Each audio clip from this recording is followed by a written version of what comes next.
안녕하세요. 채널 제네시스 박 시청자 여러분. 오늘 7월 25일 목요일입니다. 자, 25라는 숫자 굉장히 친숙한데 오늘 무슨 날이죠? 보통 25일이 월급날이 많죠. 네, 월급날이네요. 다들 월급 들어오는데 뭐 저녁에 맛있는 거라도 하나 사 드시고요. 물론 이제 월급이 통장에 잠깐 스치고 그냥 지나가니까 통장이 텅장이 된다 뭐 그런 말이 있는데 뭐죠? 저도 잘 알고요. 얼마 전까지만 해도 느꼈고 사실 그렇게 하고 나서도 계속 저는 월급 받고 있어요. 예, 회사를 다니냐고요? 아니에요. 회사 안 다녀도 월급 받을 수 있다. 제 법인에서 제가 벌어들인 수익을 급여의 형태로 이렇게 계속해서 셀프 월급을 주고 있습니다. 그러면은 왜 그냥 그 돈을 법인 말고 개인 사업자로 해서 그냥 빼지 왜 월급으로 받냐? 맞아요. 법인세도 내야 되고, 부가가치세도 내야 되고, 아, 부가가치세 오늘 납부해야 되는구나. 음, 그리고 또 월급으로 빼면 원천징수도 해야 되고, 여러 가지 단점이 있는데, 저 같은 경우는 월급을 계속 유지를 해서 근로소득이 있음으로 해서 직장 가입자에 남고 싶은 거예요. 예, 그래서 그런 게 있다. 그래서 그리고 또 왜 다른 여러 가지 이유가 있어서 그렇게 한 거기 때문에 그런 걸로 법인을 활용하시면 좋겠습니다. 부동산 뭐 이렇게 단타만 치려고 그렇게 하지 마시고 물론 그것도 좋지만 자 오늘자 뉴스 보도록 할게요. 오늘 뉴스 괜찮은 것 같아요. 제가 제 입으로 말하기 참 그렇지만 오늘 고른 셀렉한 뉴스 괜찮다. 좋은 정보 많으니까 끝까지 한번 잘 들어주시기 바랍니다. 자, 보시면 우리 여기 옆에 사진 이효리 씨가 나와 있는데 여기 있는 거 되게 재밌는 거 있어요. 제가 말씀드릴게요. 자, 양도세 중과부터 보도록 하겠습니다. 뭐 이거 양도세 중과도 이제 광고가 나오네. 그래서 이거 패스. 자, 직장인 제가 참 들을 말 많은데, 3명 중에 1명 이직을 자주 한다? 점점 이렇게 될 거예요, 우리나라도. 그래서 평생 직장이라는 개념이 없어질 거다. 직업만 남을 거다. 퇴사 망설이는 이유. 그렇지만 하루에도 몇 번씩, 퇴사를 생각하다가도 퇴사 망설이는 이유가 다른 직장이 과연 잘 구해질까 하는 이 막연한 두려움. 그러니까 제가 어제도 말씀드렸지만 재직하고 있는 상태에서 이직을 해야 된다고 말씀드렸어요. 그래서 이 부분에 대해서는 제가 한번 별도 특강으로 유튜브에서 한번 해보도록 하겠습니다. 제가 지금 이제 날마다 데일리 뉴스는 올려드리고 있고 다른 유튜브 영상을 좀 못 하고 있는데 이제 좀 될 거예요. 자 기대해 주시고요. 그리고 이제 또 퇴사 망설이는 이유가 매달 한 달에 한 번씩 맞는 이 월급 여기서 헤어나올 수가 없죠. 그것 때문에 그래요. 자, 그 날이 오늘 25일이고요. 여성 직장인 2명 중 1명은 직장 내 유리 천장이 여전하다. 여기서 뭐야 뭐 유리에 천장 있으면 좋은 거 아니야? 이러면 큰일 나요 지금. 특히 남자분들 그런 말씀하시면 큰일 나고 여기에서 이제 유리 천장이라는 표현은 유리는 투명하잖아요. 눈으로는 잘 안 보인단 말이에요. 그렇지만 안 보이는 어떤 천장 한계점이 있다. 그래서 남녀 그 직장 내에서 남녀 어떤 차별에 대한 그런 거에 대한 내용이에요. 그래서 공감합니다. 제가 비록 남자지만 제 마음속에는 여성 성향이 많이 있대요. 제가 얼마 전에 사주를 봤더니 그래서 와이프하고 되게 잘 맞는다고 하더라고요. 왜냐면 와이프는 겉은 여잔데 안에 있는 성향이 남성 성향이거든요. 잘 만났죠. 아침부터 좀 이상한 소리 하고 있는데 걱정하지 마세요. 오늘 아침에 운동 잘하고 컨디션 아주 좋아요. 오케이. 자, 직장인 요 정도 보고요. 역세권 소용은 여전히 광고 패스. 자, 유튜브는 제목만 좀 볼 건데 어제 한참 시끄러웠던 보람 튜브 계속 나오고 있어요. 그러니까 굉장히 이거 기사 많이 보셨죠? 뭐 단톡방이나 그런 데서 많이 돌려서 보셨을 텐데 굉장히 이슈가 됐고 유튜브가 이제 통제불능의 루머 확성기다. 자, 정책 변경으로 갑자기 채널 삭제하는 경우도 있는데 도대체 기준이 뭐냐? 그리고 이제 막 관광객 유치에도 활용하고 뭐 유튜브로 수용 비웠다. 말초 신경 자극하는 유튜브 흥신소.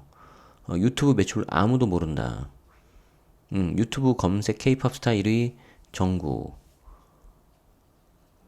유튜브에 올리려고 구급차 훔쳤다.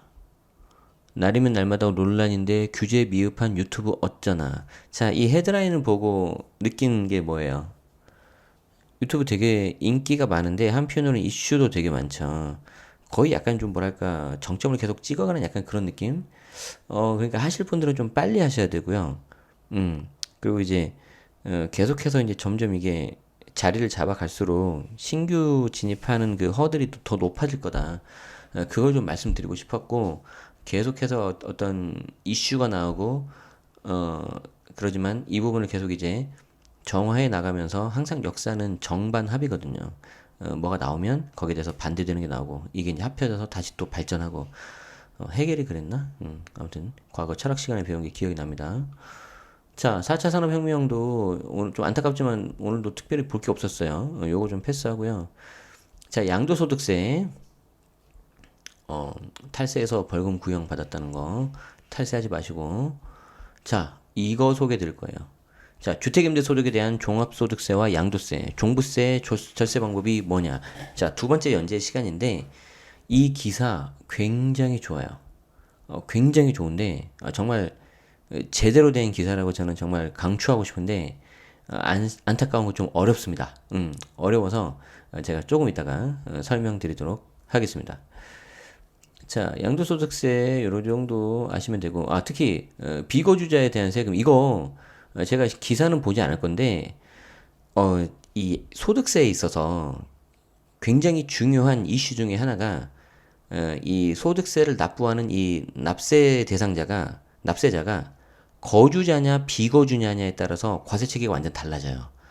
그렇기 때문에 내가 만약에 해외에 좀 자주 있다던가, 해외에 좀 뭐 이게 오래 살았다거나 뭐 그런 이슈가 있는 분들은 반드시 어떤 해당 물건을 팔거나 양도하거나 할 때 내가 과연 거주자 상태인지 비거주자 상태인지를 반드시 확인하시고 진행하시기 바랍니다. 최근에도 좀 관련된 내용이 개정이 됐고 그렇기 때문에 제가 이 부분은 좀 어설프게 말씀드린 것보다는 전문가인 세무사님 찾아가셔서 보시는 게 좋을 것 같아요. 자, 오케이. 그리고 어, 오피스텔을 주택으로 보는 이중과세. 자, 이거 하나 보겠습니다. 이거 지난번에도 한번 본 건데 워낙 또 많이들 헷갈리시고 좀 그럴 것 같아서 어떤 기자분께서 이 과세에 대한 설명을 한 게 아니라 이건 좀 개선돼야 되지 않겠냐 의견을 준 건데 그러면서 좀 내용도 잠깐 볼게요. 저는 이런 거 되게 좋아해요. 자, 그래서 오피스텔을 주택으로 보는 이중과세. 자, 이중과세라는 표현이 좀 그러긴 한데 자, 일단 볼게요. 자, 오피스텔은 업무용으로 되기도 하고 주택으로 분류되기도 하는데 특히 매입자, 매수자들이 주택에서 규제를 벗어날 수 있다는 생각에 그렇지 오피스텔은 주택이 아니라 업무용이지 그러니까 주택수도 카운트 안 되고 부담이 없어 라는 생각에 주목하면서 매입하는 경우가 있다. 자, 그런데 이때 세입자가 거주지 이전 등으로 만약에 내가 주거용으로 써버린다. 그러면은 이때는 오피스텔을 주택으로 봐서 굉장히 좀 이슈가 되는 경우가 많이 있다고 제가 말씀드렸죠. 자, 건축 허가 당시에는 업무용으로 당연히 분류가 되지만 그래서 업무용으로 취득세 4.6% 내고 이렇게 하지만 만약에 오피스텔을 매각하거나 오피스텔 외의 주택을 양도할 때는 이 오피스텔의 실제 용도를 따져봐서 만약에 주택으로 돼버리면 주택으로 분류해서 과세한다는 거예요. 그러니까 이제 이 기자분의 말씀은 취득할 때는 분명히 업무용으로 해놓고 왜 나중에 과세할 때는 주택으로 봐서 이렇게 하는 거냐.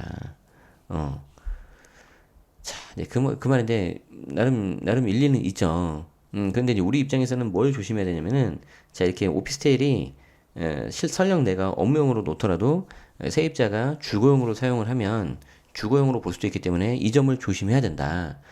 자, 그거 조심하셔야 되고요. 내가 만약에 일부러 업무용으로 했는데 실제 제 주변에도 많이 있는데 고민을 하고 계신 분이 무슨 고민이냐면 자, 내가 업무용으로 취득을 했어. 그런데 이게 세가 잘 안 나가. 그러니까 좀 주거용으로 좀 세를 놓을까? 왜냐면 업무용은 좀 세가 상대적으로 안 나가잖아요. 그래서 내가 주거용으로 좀 할까 하다가 잘못해가지고 이제 주거용으로 하면 주택수로 카운트 되니까 이제 전입신고 하지 말라고 하는 거죠. 그러다가 이 사람 세입자가 전입신고하고 실제 사용 용도가 주거용으로 하고 있다면 나중에 실질과세에 의해서 주택으로 카운트 된다. 이 말이에요. 음. 자, 그래서 그에 대한 내용이 밑에 이제 국세기본법 실질과세 나와 있다. 뭐 이렇게 나와 있어요. 음. 자, 그래서 밑에 내용은 한 번씩 읽어보시면 괜찮을 것 같고요. 기사가 뭐 여기에 대해서 이제 이 기자분의 개인적인 생각까지 해서 이런 국세청의 과세가 좀 위험한 거 아니냐. 그래서 공부상 기재된 건축물 용도도 해야 되는 거 아니냐 하는데 이게 그렇게 단순한 문제는 아니에요. 이게 세법 적용의 원칙이기 때문에 실질과세 원칙이 뭐 맞다라고 저는 생각을 합니다. 그런데 좀 이 부분에 대해서 이런 이슈가 있기 때문에 이 오피스텔 가지고 투자하시는 분들은 굉장히 좀 조심하셔야 된다. 알고 하셔라.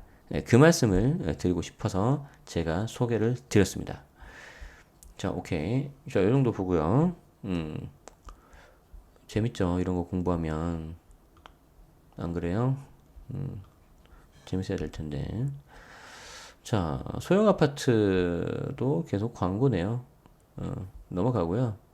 자, 부동산 세금. 자, 이효리 씨가 73억의 매각 자산, 제주집, 논현동 주택 매감에서 세금 폭탄 피했다라고 하는데, 제목은 되게 그럴싸한데, 안에 있는 내용이 살짝 아쉬워요. 자, 이거 한번 볼게요.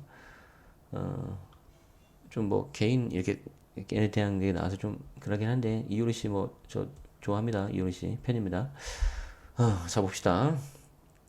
세금 폭탄 피했다. 자, 봅시다.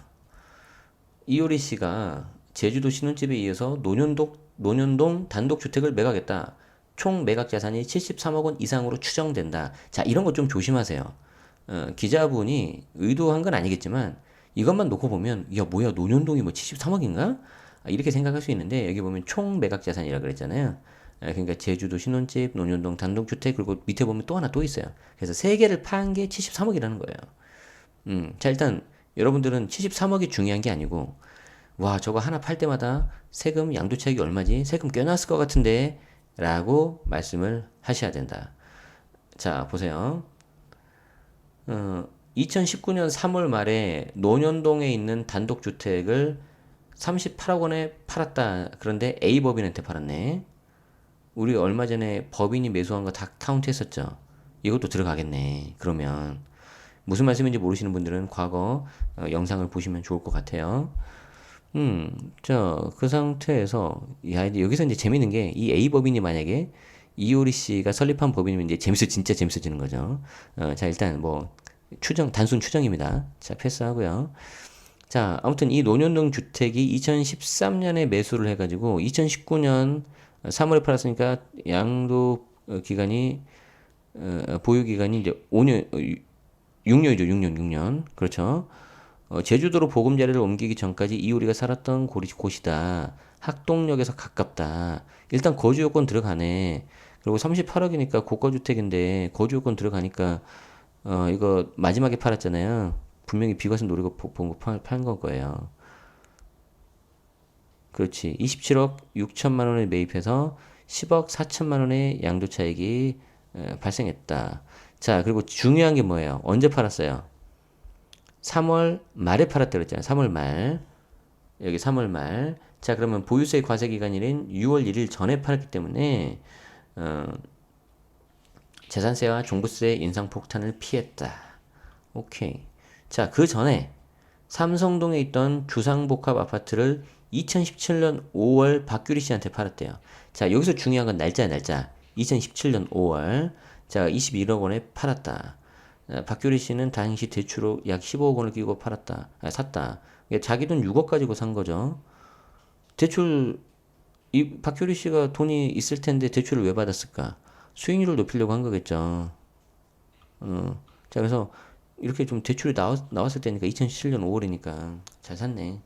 자, 아무튼 자, 중요한 거는 2017년 5월 달에 삼성동 주상복합 아파트를 팔아서 양도차익이 나서 세금을 납부했을 테고, 제주도 신혼집 이거를 14억 3천만 원에 팔았는데, 자, 이게 또 언제 팔았어요? 2018년 7월이에요. 이거 제가 왜 날짜 계속 말하는지 지금 눈치채셔야 돼요. 뒤에 말씀드릴게요. 자, 그래서 뭐 제주도 신혼집 팔고, 논현동 단독주택 팔고, 이에 앞서 삼성동 아파트 팔고. 자, 삼성동 아파트가 2017년, 제주도 신혼집이 2018년, 논현동 단독주택이 2019년. 자, 이효리 씨 집이 총 이 3주택이라고 가정을 한다면, 삼성동 아파트는 3주택 중과를 받았겠죠. 2017년. 아니, 3주택 중과가 아니지. 2011년이니까. 일반 과세를 받았을 테고. 그리고 제주도 신혼집은 얘가 조정대상 지역이 아니잖아요. 그러니까 일반 과세로 받았을 거고. 논현동 단독주택은 1주택이니까 비과세인데 9억이 넘는 고가주택이니까 고가주택 비과세 받았겠네. 잘 팔았죠. 왜 잘 팔았어요? 논현동 단독주택이 비과세를 받았으니까 그게 아니라 이거를 2017년, 이 제주도 2018년, 논현동 2019년 따로따로 팔았잖아요. 합산과세 피했잖아요. 야, 선수인데. 자, 모르겠어요. 제가 이분이 이효리 씨가 이제 어떤 생각으로 파시는지 저는 모르죠. 근데 겉으로만 나온 거 보면은 잘 팔았다. 어, 괜찮다. 저는 이제 이걸 말씀드리고 싶어서 말씀드린 거였어요. 자, 그래서 기사를 보더라도 와, 이효리 뭐야? 뭐 73억이나 벌었어? 이렇게 단순하게 보지 마시고 이 안에 들어있는 내용을 보면서 아, 이렇게 따로따로 팔아야 되는구나. 이걸 아셔야 된다는 거예요. 아시겠죠? 오케이. 자, 그리고 오늘 기사의 이제 마지막, 오늘 기사의 마지막.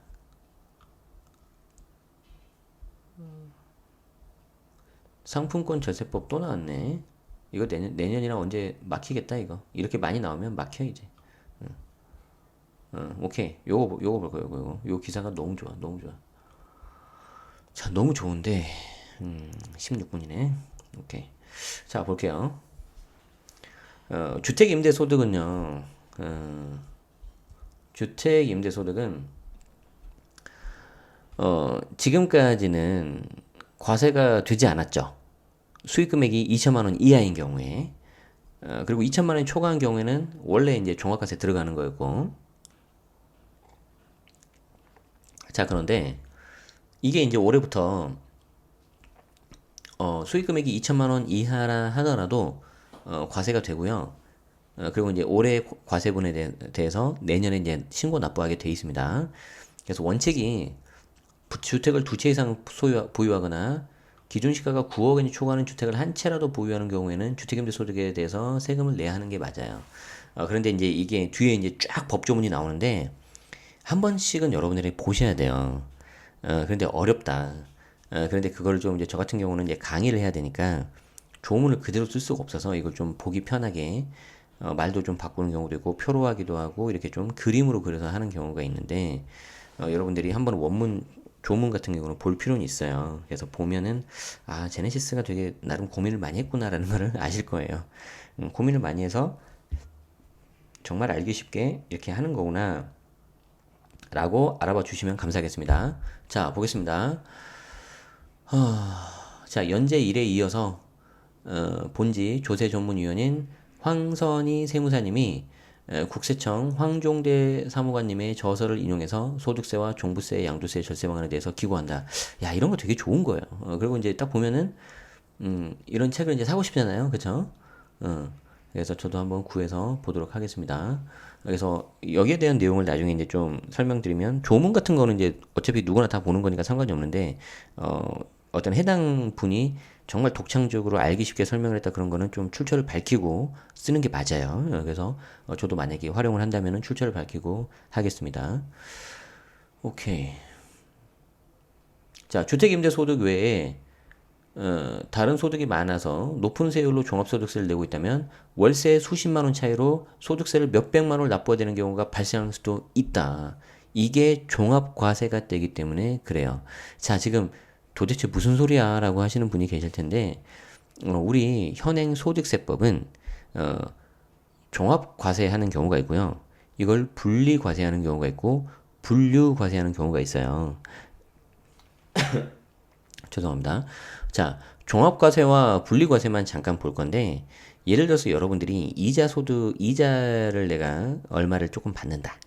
예를 들어서 은행에다가 좀 넣고, 그러면 그 이자를 받을 때 어떻게 되죠? 그냥 은행에서 얼마 세금 뚝 떼고 바로 그 이자 그냥 주고 끝나죠. 그 이자에 대해서 내가 받았다가 그 다음 연도에 5월 달에 종합소득 신고하시던가요? 그렇지 않죠. 안 그래, 안 그래. 무슨 말이냐면, 이런 게 이제 바로 이제 분리과세라는 건데, 현행 소득세법은 개인의 소득을 8개로 나눠요. 이자, 배당, 사업, 근로, 연금, 기타 이 6개 플러스 양도퇴직 8개. 그래서 2배사, 근연기, 양퇴 뭐 이런 식으로 외워요. 뭔 소리인지 좀 당황스러우시죠? 자, 그래서 아무튼 이 6개 2배사, 근연기, 이자, 배당, 근로, 사업, 연금, 기타에 대해서는 일정 요건이 되면 전부 다 더해서 합해서 신고해라 라는 게 이제 종합과세예요. 종합과세. 그러면 6개를 합하니까 금액이 커지겠어요, 안 커지겠어요? 커지겠죠. 세부담이 늘어나 안 늘어나요? 늘어날 가능성이 매우 매우 높아요. 응. 자, 그리고 이제 양도하고 퇴직은 왜 그러면 합치지 않느냐? 양도하고 퇴직은 어쩌다 발생하잖아요. 그리고 이 소득이 발생하는 시간이 굉장히 오랜 시간 동안 발생한단 말이에요. 수시로 누가 집을 팔고 하나요? 수시로 누가 회사를 퇴사하거나 그러지 않잖아요. 그렇기 때문에 자, 그러는데 간단하게 말씀드렸는데 자, 그래서 납부할 세금이 얼마인지를 좀 미리 상담하고 전월세 계약을 해라 하는데 자, 봅시다. 예를 들어서 어떤 사람이 아파트를 취득했는데 이주택 보유 상태에서 주택임대 수익금액이 2천만 원을 초과할 경우에는 은행 대출이 없어 아파트를 취득했으니 지급이자도 없고 감가상각비도 필요경비로 계상을 하지 못하는 상황이 발생할 수 있다. 아, 그러니까 저는 이 기사가 너무 좋은 게 이 수익 금액이 2천만 원이라는 거예요. 수익 금액이. 그런데 그냥 일반 기사를 보면 막 주택임대 소득 금액이 2천만 원 이렇게 나와요.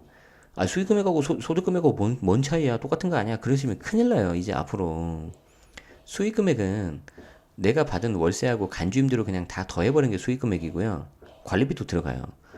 거기에서 만약에 내가 경비를 빼고 난 금액이 있다. 그러면 그게 소득 금액인 거예요. 그러면 수익 금액이 2천만 원이 넘나 안 넘냐랑 소득 금액이 2천 넘냐 안 넘느냐는 굉장히 큰 차이예요. 우리 입장에서는 당연히 경비를 빼고 난 금액인 소득 금액이 되면 좋죠. 그런데 법에는 수익 금액이란 말이에요. 그래서 기사 하나를 좀 볼 때도 단어 하나에 좀 집착하실 필요가 있어요. 음, 밖에서 뭐 하나 보네. 무슨 소리가 나네. 아침밥을 준비하나 봐요. 자, 종합소득 최고세율을 적용받는 A씨가 아파트를 임대하고 월세를 180만 원 받을 때와 20만 원을 줄여서 160만 원 받을 때의 세금 차이를 비교해보자. 자, 일단 이 A씨는 뭔지는 모르겠는데 이자, 배당, 사업, 근로, 연금, 기타 아무튼 종합소득 해가지고 최고 세율인 42%를 적용받는다고 가정을 해봐요. 일단 돈을 많이 벌고 있다고 가정을 하자. 그런데 이분이 아파트를 이제 해가지고 임대를 하는데 월세를 180만 원 받을 때가 있고 160만 원 받을 때가 있어요. 차액은 꼴랑 20만 원밖에 안 되죠. 자, 그런데 이게 1년으로 가면 어떻게 되죠? 240만 원이 된다. 그래서 연간 임대료가 이게 2,160만 원이고요. 180만 원일 때 160만 원일 때는 1,920만 원이 나와요. 자, 중요한 거는 이 2,160만 원이 수익 금액이죠. 수익 금액. 경비를 뺀 금액이 아니잖아요. 이 수익 금액이 2천 넘어갔다 안 넘었다? 넘었다. 그러면 바로 종합과세라는 거예요. 종합과세. 그리고 얘는 1920이니까 2천 넘어서 안 넘었어요. 안 넘었잖아요. 그러면 수익 금액 2천 안 넘었으니까 종합과세 된다 안 된다? 안 된다. 그리고 분리과세가 된다. 자, 조금 어려워하시는 분들 계실 것 같아요. 자, 그리고 소득 금액은 2,066만 원, 960만 원 이렇게 나왔는데 여기는 주 1, 주 2 따라서 이따 밑에 가서 보도록 하고요. 자, 이때 산출세액을 해버리면은 2,066만 원에다가 지금 종합과세가 되기 때문에 아까 이 사람 어떤 세율을 받고 있었어요? 42% 받고 있었다고 가정했잖아요. 그럼 여기에 42% 적용되고 누진공제 빼면은 867만 원 정도가 나와버릴 거예요. 자, 그런데 이 사람은요, 960만 원인 경우에는 이 42% 세율 얘랑 합쳐지지 않아요. 분리과세니까, 분리과세. 왜? 2천만 원 이하니까. 그래서 분리과세가 돼가지고 그냥 134만 원 나오고 그냥 끝나버린다. 이해되시나요? 그래서 납부할 세액을 비교해 보면은 이쪽은 964만 원, 얘는 147만 원 나와서 무려 금액 차이가 800만 원이나 나온다. 와우. 와우. 2,160만 원인 경우에는 그냥 기준경비율 8.7%만 적용이 되고 어, 기장 의무자 했던 경우에 좀 반틈 줄여주니까 이렇게 나오는 거다. 음. 그래서 주택임대는 경비가 거의 없는 점을 감안해서 그냥 0으로 보고 계산해버린 거예요, 지금. 이분께서. 음. 자, 그리고 두 번째는 주택임대 필요경비가 그냥 50%로 가정을 한 거예요. 그리고 실제 미등록인 경우에 그렇고, 만약에 임대주택으로 등록한 경우에는 60%라는 거죠. 그리고 임대소득 금액을 제외한 종합소득 금액이 2천만 원 이하인 경우에 소득공제 200만 원.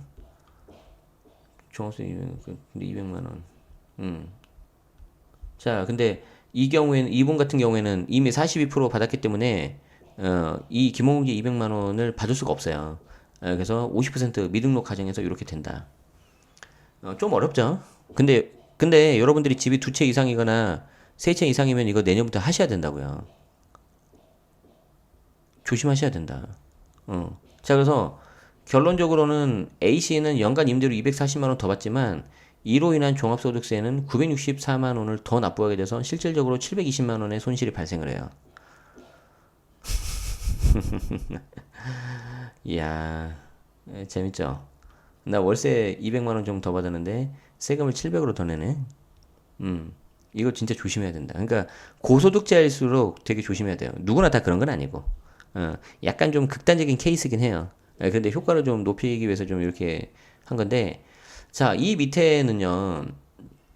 그래서 이제 2천만 원 이하인 경우에는 지금까지는 비과세였는데 올해부터는 과세로 전환돼서 이걸 이제 내년에 계산해가지고 내년 5월 종합소득세 신고할 때 해야 된다는 거예요. 그래서 미리미리 좀 시뮬레이션 돌려봐야 된다. 그래서 이제 밑에 보면 주택임대 소득에 대한 소득세 과세 방법이 잘 나와 있습니다. 되게 여기에 있는 용어들을 좀 여러분들이 잘 아셔야 돼요, 사실. 어, 그래서 옆에 이제 근거도 다 있고 하니까 이렇게 좀 보셔야 되는데, 자, 요거만 좀 보죠. 자, 2019년에서 21년까지는 원칙이 2주택 이상자예요. 그리고 예외가 고가주택 소유자거나 국외소재 주택임대 소득 같은 경우에는 이거 다 과세한다는 거죠. 그런데 여기 보면 3주택 이상 소유자로서 보유증금 합계액이 3억 원 초과하는 경우에만 이제 간주임대로 계산하는 거고, 3주택 이상인 경우는. 그리고 주거 전용 면적 40제곱 이하로서 기준시가 2억 원 미만 주택은 보유주택 수 계산 시 제외를 해요. 그래서 간주임대로 할 때 이렇게 좀 빼준다. 그런데 이게 22년이 되면 요 간주임대로 전용 40이야 이거 있죠? 이것도 빠져요. 자, 이런 식으로 해서 계속 되는데 사실 아침 방송에 짧게 하는 방송으로 제가 이거를 전부 다 설명드릴 수는 없어요. 거의 불가능해요. 그래서 제 블로그에서 수익 금액이라고 쳐보시면은 제가 좀 계산하는 법 잘 해놨으니까 이렇게 보시고요. 여기 있는 기사 제가 링크 드릴 테니까 뭐 주택수 계산이라든지 어, 간주임대로 계산 방법이라든지 잠깐만 간주임대로 이거 올해 2.1로 올라갔는데 여기도 아직 1.8로 돼 있네. 저는 이해할 수가 없어요. 어떻게 왜 이걸 2.1로 올렸지? 이번에 기준금리도 내렸는데. 그래서 이런 거 아셔야 된다. 세액 계산 특례 이런 것도 있고요. 어렵죠. 그래서 여기를 제가 왜 공유 드리냐면 나중에 세무사님하고 상담을 할 때 요 기사에서 보면은 좀 그 세무사님도 이제 어려울 수 있잖아요. 잘 안 다뤄보셨으면 그럼 여기 근거 이렇게 있잖아요. 소득세법 몇 조에 여기 있다고 하는데요. 이렇게 알려주세요. 그러면 그분들은 또 법에 대한 전문가니까 보시고 이게 또 잘 해주실 거예요. 등록임대주택 요건도 있고 등록임대주택이 있는 경우에 주택임대소득 계산 방법도 있고 저도 이거 하나 좀 정정해야 될 것 같아요. 수익 금액은 월수로 계산하고 월수의 계산은 해당 임대기간의 개시일 또는 종료일에 속하는 달이 15일 이상인 경우에는 1개월로 보아 산입한다. 그러니까 적수 계산하는 데 있어서 월수로 계산한다는 거죠. 날로 일할 계산이 아니라 일할 계산하면 진짜 어려워요. 너무 지저분하고 그래서 요거는 이제 좀 시스템상으로 아마 반영이 될 것 같다 홈택스에. 그리고 등록임대주택과 등록임대주택이 아닌 경우에는 수익 금액에 따라서 수익 금액으로 안분 계산한다. 근데 이제 어렵죠 이런 게 막 이제 와, 그냥 막 눈 막 봐도 막 머리가 아프잖아요, 그죠? 그래서 여기 이제 근거가 잘 나와 있으니까 요거 잘 가지고 계시면서 제가 링크 드릴 테니까 상담을 받으시는 게 좋겠다. 주택수가 많이 되시는 분들은 오케이. 자, 좋아요. 음. 오늘도 설명하다 보니까 벌써 시간이 30분이나 가버렸어요. 원래 취지가 제가 이거 아침에 일어나서 잠깐 이렇게 말씀드리고 한 10분에서 15분 정도 가볍게 좀 해가지고 출근할 때 좀 보는 게 목적이었는데 제가 아침에 좀 아침 운동을 하다 보니까 조금 약간 늦어져서 이렇게 좀 8시 반, 뭐 9시 이렇게 좀 되는 경우가 있어서 그 전에 좀 듣기 원하셨던 분들은 좀 양해 말씀드리고요. 그런데 이제 오늘 저는 너무 좋았던 게 이제 제가 이제 있는 주변에서 이제 운동을 하려고 했는데 제 주변 말고 좀 다른 데는 운동할 때 좀 사람들이 어떨까, 어떤 사람들이 운동을 하고 분위기가 어떨까 궁금해가지고 거기를 좀 차로 한 5분, 10분 정도 걸리거든요. 근데 거기를 가려고 이제 오늘 마음을 먹었어요. 그래서 5시에 딱 눈을 떴는데 비가 오는 거예요. 솔직히 가기 싫잖아요. 그런데 그냥 더 이상 고민하지 말고 그냥 일어나서 옷 빨리 챙겨 입고 나왔어요. 그래서 갔거든요. 역시 비가 엄청 왔어요. 그런데 너무 좋았어요. 그리고 그 와중에도 우산 쓰고 옷, 그리고 우산이 아니라 아예 비옷을 입고 운동하시는 분들 많으시더라고요. 그래서 여기 역시 내가 와보길 잘했다. 그리고 여기 내가 예상한 대로 뭔가 다른 게 있구나. 그래서 나중에 여기 한번 오고 싶다, 살고 싶다 그런 생각도 많이 했어요. 그래서 이제 와이프하고 같이 이렇게 하고 있는데 이렇게 좀 솔직히 저보다 와이프가 더 이런 걸 좀 잘 해가지고 제가 이제 많이 영감을 받고 있죠. 자, 무슨 말씀을 드리고 싶냐면 여러분들도 뭐 하고 싶을 때 너무 고민하지 마시고 그냥 해야겠다 그럼 하세요. 그러면 돼요. 자, 그래서 그 말씀 드리고 싶어서 했고요. 자, 오늘 7월 25일 목요일인데 오늘 월급날이고 대부분 뭐 공과금 카드 이런 거 많이 나가실 거예요. 그리고 오늘 특히 이거 꼭 기억하세요. 부가가치세 납부하셔야 되는 분들은 오늘 부가가치세 납부일이기 때문에 꼭 이거 잊지 마시고 납부하시기 바랍니다. 늘 말씀드리지만 여러분들은 소중한 사람입니다. 오늘 하루도 행복하게 잘 보내시면 좋겠습니다. 자, 이상 채널 제네시스 박 마치도록 하겠습니다. 고맙습니다.